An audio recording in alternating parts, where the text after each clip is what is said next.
पूरी 140वीं रात। जब पूरी 140वीं रात हुई तो उसने कहा कि ए नेक बख्त बादशाह सासान को कान माकान की खबर अपने अराकीन के जरिए मिली। इन्होंने कहा कि वो हमारे बादशाह का बेटा और बादशाह उम्र बिन अल-नमान की औलाद में से है और हमें मालूम हुआ कि वो वतन छोड़कर चला गया है। जब बादशाह सासान ने उनकी बातें सुने तो वो बहुत नाराज हुआ, हत्ता कि उनमें से एक को फांसी पर चढ़ा देने का हुक्म दिया। बाकी अराकीन पर इसका इतना रोक पड़ा कि इनकी जबानें बंद हो गईं। अब सासान को ज़व अल-मकान के एहसानात याद आए और ये कि उसने कान माकान को उसके सुपरद किया था। इस पर इसका दिल कुढ़ने लगा और उसने हुक्म दिया कि इसे तमाम मुल्कों में ढूंढा जाए। इसके बाद उसने तरकाश को बुलाकर हुक्म दिया कि वो 100 सवारों को लेकर कान माकान की तलाश में निकले। ये सुनकर तरकाश रवाना हो गया और 10 दिन के बाद वापस आकर कहा कि ना मुझे इसकी कोई खबर मिली और ना किसी से उसका हाल मालूम हुआ। बादशाह सासान अपने किए पर बहुत पछताया और उसकी माँ को ना सब्र आता था ना करार, और इस पर बड़ी मुसीबत से 20 दिन गुजरे। ये तो उन लोगों का हाल था। अब कान माकान का वाकया सुनिए। जब वो बगदाद से निकला तो निहायत हैरान वो परेशान था और इसकी समझ में ना आता था कि कहाँ जाए। वो 3 दिन तक रेगिस्तान में अकेला फिरता रहा और ना उसे कोई प्यादा दिखाई दिया और ना सवार। इस पर नींद हराम हो गई और बेदारी ने उसे आ घेरा और वो अपने खानदान और वतन को याद करने लगा। वो जमीन की सब्जी खाकर गुजारा करता और दरिया का पानी पीता और दोपहर के वक्त दरख्तों की छांव में होता। अब उसने दूसरी तरफ की राह ली और 3 दिन चलने के बाद चौथे दिन वो एक ऐसी जगह पर पहुंचा जहां सब्जाजार था और रंग बरंग नबातात उगी हुई थीं और जिसके अतराफ निहायत खुशगवार थे। इस खित्ते पर अभी हाल में बारिश हुई थी और बादल कड़के थे और कमरियों ने गाने गाए थे, इसलिए हर तरफ सब्जा उगा हुआ था और खेत लहलहा रहे थे। ये देखकर कान माकान को अपने बुजुर्गों का वतन बगदाद याद आ गया और वो रोने लगा। फिर इसने आंसू पूंछकर कुछ सब्जी खाई और वजू करके नमाजें पढ़ें जो इस मुद्दत में कज़ा हो गई थीं, और सताने के लिए दिन भर वहां बैठा रहा। जब रात हुई तो उसकी आंख लग गई और वो आधी रात तक सोता रहा। जब इसकी आंख खली तो उसने किसी शख्स को इश्किया अशार पढ़ते हुए सुना और इन्हें सुनकर इसका गम ताज़ा हो गया और आंसू नाले की तरह इसके रुखसार पर बहने लगे और उसके दिल में आग के शोले भड़कने लगे और वो खड़ा होकर देखने लगा कि वो अशार पढ़ने वाला कहाँ है, लेकिन तारीकी की वजह से कोई शख्स दिखाई ना दिया। इससे उसकी मोहब्बत और बढ़ गई और इसका रंज वो गम दोबाला हो गया और वो वादी के नीचे की तरफ उतरकर दुनिया के किनारे चलने लगा। लेकिन फिर उसे उस शख्स की आवाज सुनाई दी, वो ठंडी आही ले रहा था। जब कान माकान ने दोबारा उस शख्स की आवाज सुनी मगर उसे कोई नजर न आया तो उसे यकीन हो गया कि वो भी कोई आशिक होगा जिसको अपनी महबूबा से मिलने में नाकामी हुई है, और वो अपने दिल में कहने लगा कि ये शख्स इस काबिल है कि मेरा साथी बने और मैं उसे गुर्बत में अपना दोस्त बनाऊं। ये कहकर उसने उसे बुलंद आवाज से पुकार कर कहा कि ए अंधेरी रात के राहरो, मेरे पास आ और अपना किस्सा मुझे सुना। मुमकिन है कि मैं तेरी मुसीबत में तेरी मदद कर सकूं। जब इस अशार पढ़ने वाले ने ये बातें सुने तो उसने बुलंद आवाज से कहा कि ए मेरी दुआ को कबूल करने वाले और मेरा किस्सा सुनने वाले, तो कौन शहसवार है और तो इंसान है या जिन? जल्द जवाब दे कब्ल इसके कि तेरी मौत आए। मैं 20 दिन से इस जंगल में हूँ, लेकिन ना आज तक मैंने किसी इंसान की सूरत देखी और ना तेरी आवाज के सिवा किसी की आवाज सुनी। जब कान माकान ने ये बातें सुने तो वो अपने दिल में कहने लगा कि इसका किस्सा भी मेरे ही किस्से की तरह मालूम होता है। मैं भी 20 रोज से सफर कर रहा हूँ, मगर ना मैंने किसी शख्स की सूरत देखी है और ना किसी की आवाज सुनी। इसके बाद उसने अपने दिल में कहा कि सुबह होने से पहले उसे कोई जवाब ना दूंगा। ये कहकर वो चुप हो गया और उस शख्स ने फिर आवाज दी और कहा कि ए पुकारने वाले, अगर तो जिन है तो चलता हो, वस्सलाम, और अगर इंसान है तो जरा ठहरा रह जब तक कि तड़का हो जाए और रात का अंधेरा जाता रहे। ये कहकर वो अपनी जगह ठहरा रहा और कान माकान अपनी जगह, और दोनों अशार गाते और आंसू बहाते यहाँ तक कि रात का अंधेरा जाता रहा और सुबह की रोशनी नमूदार हुई। अब कान माकान ने देखा कि वो एक बदू अरब है, मगर जवान। इसके कपड़े फटे पुराने हैं और एक जंग-आलूद तलवार इसकी मियान में है और इश्क के आसार इसके चेहरे से नुमाया हैं। ये देखकर वो आगे बढ़ा और उसे सलाम किया और बदू ने इसके सलाम का जवाब दिया और ताजीम के साथ इसकी आओ भगत की।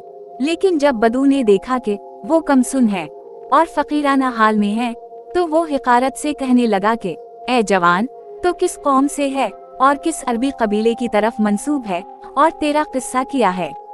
तू रात के वक्त सफर करता है, ये तो बहादुरों का काम है, और रात में तूने मुझसे इस तरह बातें कही जिस तरह कोई दिलेर शहसवार या शेर मर्द ही करता है।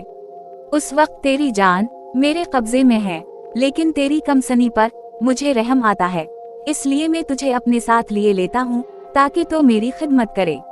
जब कान माकान ने देखा कि या तो वो ऐसी उम्दा अबियत गाता था और या अब ऐसी गंदी बातें करता है, तो उसे यकीन हो गया कि वो उसे फकीर समझता है और गुलाम बनाने की फिक्र में है। मगर वो इससे नरम कलामी और खुश बयानी से कहने लगा कि ए अरबों के सरदार, मेरी कमसनी को जाने दे, और तो ये बता के तो रातों को जंगल में सफर करता और अशार गाता है, इसकी क्या वजह है? और वो तो मुझे अपना खादिम बनाना चाहता है, तो ये बता के तो है कौन और ऐसी बातें क्यों करता है? इसने कहा कि लड़के सुन, मैं सबा बिन रबा बिन हमाम हूँ और मेरा कबीला शाम के अरबों से ताल्लुक रखता है। मेरी एक चचेरी बहन है जिसका नाम नजमा है, जो उसे देखता है खुश हो जाता है। मेरा बाप मर चुका है और मेरी तरबियत मेरे चचा नजमा के बाप के घर हुई है। जब हम दोनों बड़े हो गए तो चचा ने मुझसे उसका पर्दा कराया और मेरा इससे, क्योंकि उसने देखा कि मैं नादार हूँ और मेरी गिरह में माल नहीं। इस पर अरब के शरफा और कबीलों के शेखों ने उसे बुरा भला कहा और वो मारे शर्म के राजी हो गया, लेकिन इस शर्त पर कि मैं महर में 50 घोड़े और 50 औनतनिया जो 10 महीने की गाभन हूँ और 50 ऊंट जिन पर गेहूं या जो वगैरह लदे हूँ और 10 गुलाम और इस कनीजे दूं। गर्ज के उसने वो चीजें तलब की जो मेरी फाकत से बाहर हैं, क्योंकि महर की इतनी ज्यादती कर दी। अब मैं शाम से इराक आया हूँ और मैं दिन में सिवाय तेरे मैंने किसी को नहीं देखा। मेरा इरादा है कि मैं बगदाद जाऊं और देखूं कि वहाँ कौन सा बड़ा और अमीर ताजिर निकलता है, ताकि मैं इसके पीछे हो लूं और उनका माल लौट लूं और आदमियों को कत्ल कर डालूं और उनके ऊंट और सामान ले आऊं। अब बता के तो कौन है? कान माकान ने जवाब दिया कि मेरा किस्सा भी तुझ जैसा है, फर्क इतना है कि मेरा मरज तेरे मरज से ज्यादा मुहलिक है, क्योंकि मेरी चचेरी बहन शहजादी है और जिन चीजों का तूने जिक्र किया है वो उनके लिए काफी नहीं और ना वो किसी ऐसी चीज से राजी हो सकते हैं। सबा ने कहा कि या तो तू पागल है और या इश्क की ज्यादती से तेरे होश वो हवास जाते रहे हैं। तेरी चचेरी बहन क्यों कर शहजादी हो सकती है, हालांकि तुझ में कोई शाहाना बात पाई नहीं जाती, बल्कि तो महज एक फकीर मालूम होता है। इसने जवाब दिया कि ए अरबों के सरदार, मेरा जाहिरी हाल देख के धोखा मत खा। जो कुछ गुजर चुका हो गुजर चुका। अगर तो सच सच जानना चाहता है तो मैं कान माकान बिन अलमलक जव अलमकान बिन अलमलक उम्र बिन अलनमान हूँ, जो बगदाद वो खरासान का बादशाह था। जमाने ने मेरे ऊपर जुल्म किया और मेरा बाप मर गया और बादशाह सासान तख्त पर बैठा और मैं चुपके से बगदाद को छोड़कर निकल भागा ताकि मुझे कोई देखने ना पाए। ये है मेरा सही किस्सा और मुझे भी 20 दिन हुए हैं कि मैंने सिवाय तेरे किसी को नहीं देखा। देख, तेरा किस्सा मेरे ही किस्से की तरह है, जो तेरी आरज़ू है वही मेरी भी है। जब सबा ने ये बातें सुने तो वो चील्ला उठा के अब खुशी ही खुशी है और मेरी मुराद बर आई। अब तेरे सिवा और किसी को लूटने की जरूरत नहीं रही, क्योंकि तो बादशाह ज़्यादा है और फकीराना लिबास में है। जरूर है कि तेरे लोग तुझे ढूंढेंगे और अगर तुझे किसी के पास पाएंगे तो बहुत माल व दौलत देकर तुझे छड़ाएंगे। लिहाजा ऐ लड़के, अपनी पीठ मेरी तरफ फेर और मेरे आगे आगे चल। कान माकान ने जवाब दिया कि ए अरब सरदार, ऐसा मत कर, क्योंकि मेरे लोग ना मुझे चांदी देकर रहा कराएंगे और ना सोना देकर, बल्कि मेरे बदले वो तांबे का दिरहम भी ना देंगे, क्योंकि मैं फकीर आदमी हूँ और ना मेरे पास थोड़ा माल है और ना बहुत। लिहाजा उस ख्याल को छोड़ दे और मेरी रफाकत में इराक से निकल चल, ताकि हम दुनिया का सफर करें, ताकि हमें महर का सामान मुहैया हो और हम दोनों को अपनी अपनी चचीरी बहनों से बोसवू कनार हासिल हो। जब सबा ने ये बातें सुने तो वो तैश में आ गया और गुस्सा वो गजब से कहने लगा कि ए रजील तरीन कुत्ते, तो मुझसे सवाल जवाब करता है, अपनी पीठ फेर वरना मैं तुझे सख्त सजा दूंगा। कान माकान ने मुस्कुरा कर कहा कि मैं क्यों कर अपनी पीठ तेरी तरफ फेरूं? क्या तुझ में इंसाफ नहीं? क्या तो इससे नहीं डरता कि मुझ जैसे आदमी को जिल्लत और तौहीन से कैद करके अरबों को जलील करे? हालांकि तुझको ये भी मालूम नहीं कि वो जंग के मैदान में बहादुर साबित होगा या बुज़दिल। इस पर सबा हंसने लगा और कहा कि कैसे ताज्जुब की बात है कि छोटा मुंह बड़ा नवाला। ऐसी बातें तो बड़े बड़े सूरमा किया करते हैं और इंसाफ से तेरा क्या मतलब है? कान माकान ने कहा कि अगर तो मुझे कैद करके अपनी खिदमत कराना चाहता है तो अपने हथियार फेंक दे और कपड़े उतार कर मेरे पास आ और मुझसे कुश्ती लड़। जो कोई हम में से एक दूसरे को पछाड़ देगा वही कामयाब समझा जाएगा और वही दूसरे को अपना गुलाम बना लेगा। सबा हंसा और कहने लगा कि तेरी फजूल गोई इस बात पर दिलालत करती है कि तेरी मौत करीब है। ये कहकर वो उठा और उसने अपने हथियार फेंक दिए और अपना दामन चढ़ा लिया और कान माकान के पास आया और दोनों जोर आजमाई करने लगे। बदू ने देखा कि वो इससे ज्यादा जबरदस्त है और इतना भारी है जितना कि कंतार दिरहम के मुकाबले में भारी होता है। इसने ये भी देखा कि जवान के पांव जमीन में इस तरह जमे हुए हैं जैसे कि दो तामीर किए हुए मीनार या दो गड़े हुए खूंटे या दो मजबूत पहाड़। इसे अपनी कमजोरी का यकीन हो गया और वो किश्ती लड़ने पर शर्मिंदा हुआ और अपने दिल में कहने लगा कि काश कि मैं उसे अपने हथियार से कत्ल कर डालता। अब कान मकान ने इस पर एक पीच गांठा और उसे इतना हिलाया कि बदू को ये महसूस हुआ कि इसकी आंतें फटी जाती हैं और उसने चिल्ला कर कहा कि ए लड़के, अपना हाथ रोक ले। लेकिन कान माकान ने उसकी बात की तरफ कोई तवज्जो ना दी, बल्कि उसे खूब झुंझोर डाला और उसे उठाकर दरिया की तरफ ले चला ताकि उसे इसमें फेंक दे। बदू ने चिल्ला कर कहा कि ए पहलवान, तो क्या करना चाहता है? इसने जवाब दिया कि मैं चाहता हूँ कि तुझे इस दरिया में डाल दूं और वो तुझे दजला में पहुँचा दे और दजला नेहर ईसा में और नेहर ईसा फरात में और फरात तुझे तेरे वतन पहुँचा दे, ताकि तेरी कौम तुझे देखे और पहचान ले और तेरी मरूवत और सच्ची मोहब्बत से आगाह हो। सबा चिल्ला कर कहने लगा कि ए जरखेज खित्ते के सूरमा, मेरे साथ बुरे लोगों का सा सलूक मत कर, बल्कि अपनी चचीरी बहन के तुफैल में जो खूबसूरतों की ज़ेब-वो जीनत है मुझे छोड़ दे। ये सुनकर कान माकान ने उसे जमीन पर उतार दिया। जब बदू ने अपने आप को आजाद देखा तो वो अपनी तलवार और ढाल के पास गया और इन्हें उठा लिया और अपने दिल में सोचने लगा कि वो क्यों ना उसे धोखा देकर इस पर हमला कर दे। कान माकान इसकी आंख से पहचान गया कि वो क्या करना चाहता है और इससे कहने लगा कि मुझे मालूम है कि तेरे दिल में क्या खोट है, क्योंकि तूने तलवार और ढाल पर कब्जा कर लिया है, क्योंकि कुश्ती में तेरा बस ना चला और तो कोई बैच ना कर सका। अगर तो घोड़े की पीठ पर भी होता और मुझे पर तलवार से भी हमला करता तब भी तो कत्ल हो चुका होता। अब मैं तुझे इख्तियार देता हूँ ताकि तेरे दिल की हवस निकल जाए। अपनी ढाल मुझे दे दे और मुझ पर तलवार से हमला कर और देख कि तो मुझे कत्ल करता है या मैं तुझे। बदू ने कहा कि अच्छा ले और ढाल उसकी तरफ फेंक दी और तलवार खींचकर इस पर हमला आवर हुआ। कान माकान ने ढाल को अपने दाहिने हाथ में लेकर अपने आप को बचाना शुरू किया। सबा इस पर वार करता जाता और कहता जाता था कि बस ये आखिरी वार है, लेकिन वो खाली पड़ता और कान माकान उसे ढाल पर ले लेता और वार बेकार जाता, मगर वो खुद वार ना कर सकता क्योंकि इसके पास वार करने के लिए कोई हथियार ही ना था। अब वार करते करते सबा का बाजू शल हो गया और इसके दुश्मन ने ये तार लिया और बदू पर बढ़कर उसे जोर से दबाया और झटक कर उसे जमीन पर दे पटका और इसकी पीठ पर बैठकर इसकी मशकें इसकी तलवार की मियान से बांध दें और खींचकर दरिया की तरफ चला। सबा चिल्लाया और कहने लगा कि ए नौजवान और मशहूर शहसवार और मैदान के सूरमा तो मेरे साथ किया करना चाहता है।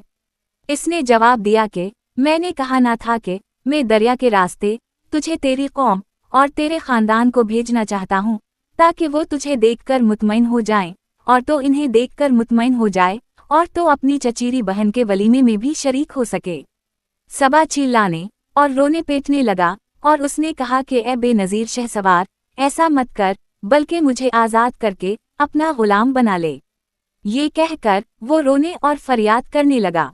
कान माकान को इस पर तरस आ गया और उसने कहा कि मुझसे वादा कर और कसम खा के तो मेरी रफ़ाकत भलाई के साथ करेगा और हर रास्ते में मेरे साथ रहेगा। बदू ने कहा कि हाँ, और कसम खाई, और कान माकान ने उसे छोड़ दिया। सबा ने उठकर इसके हाथ को बोसा देना चाहा, लेकिन उसने उसे मना किया।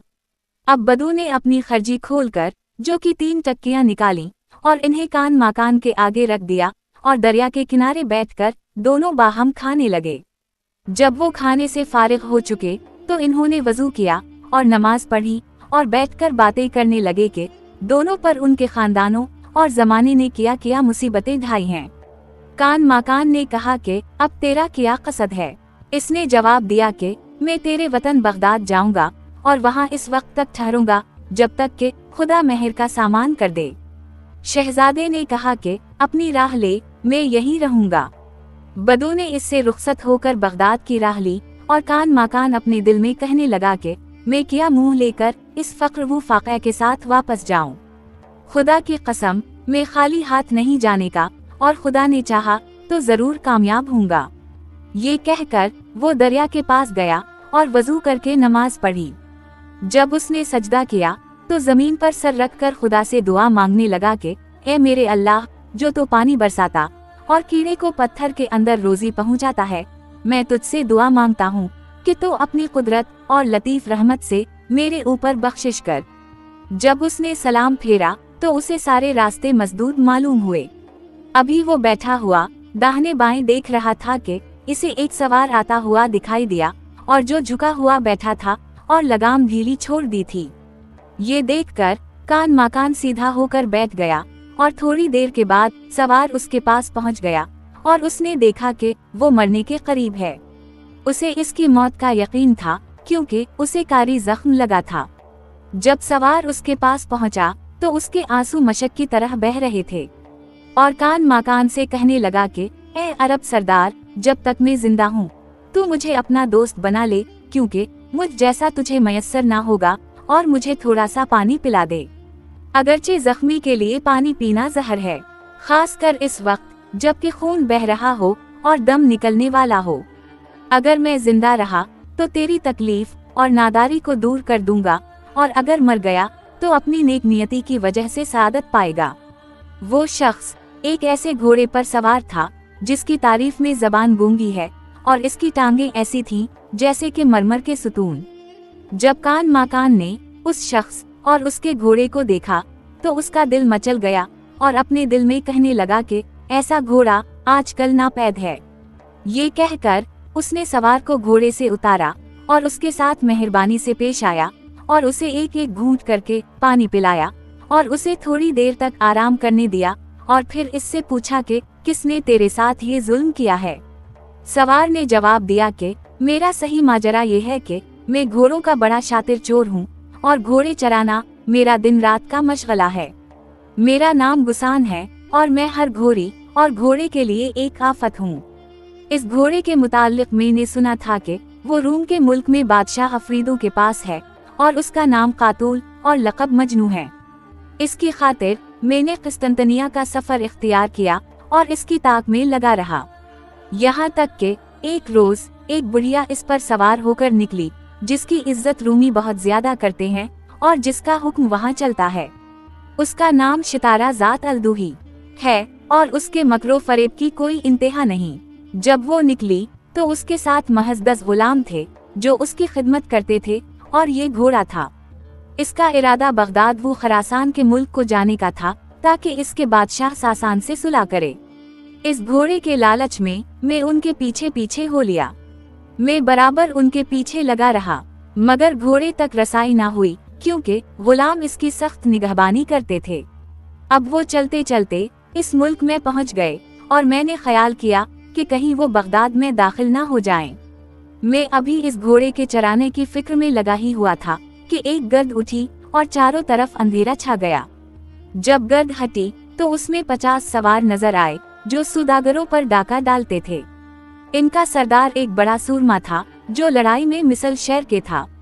उसका नाम कमरदाश था और वो जंग में ऐसा शेर था कि बहादुरों को पतंगे बना देता था। अब शहरजाद को सुबह होती दिखाई दी और उसने वो कहानी बंद कर दी जिसकी उसे इजाजत मिली थी।